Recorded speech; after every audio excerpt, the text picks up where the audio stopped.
page follow ده YouTube subscribe noo saar muuqaalkan hadduu ku xiiso geliyana kori like taada ku qabo share taada waa inoo muhiim saaxiib maxsanid ku soo dhawo mar kale haadalow hadbatulo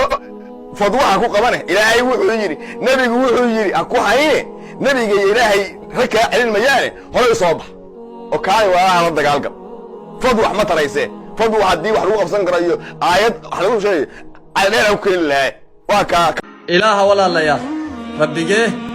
rabbiga saddex mugdi dhexdeeda adiga kugu abuuray ayuub ka kugu abuuray nishaas isha kaga khaldamay meeshii dhigta loogu talagalay aanan gacan ka soo saarin hada u fiirso injineeradan iyo gaaladan iyo mareykankan aad ku haleynaysan markay rabaan inay wax hindisaan oo ay sameeyaan leedar bay u baxaan ilaahay uurka hooyada mugdigiis makaanka hooyada mugdigeed madheerta hooyo mugdigeeda saddexda mugdi ka kugu abuuray waa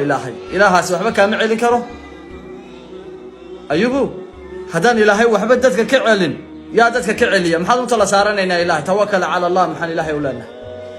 ilaahay hadduusan raggiga celin karin talo maxaan ilaahay u tala saaranaya mar maaha labana maaha saddexna maaha in badan baan islahayn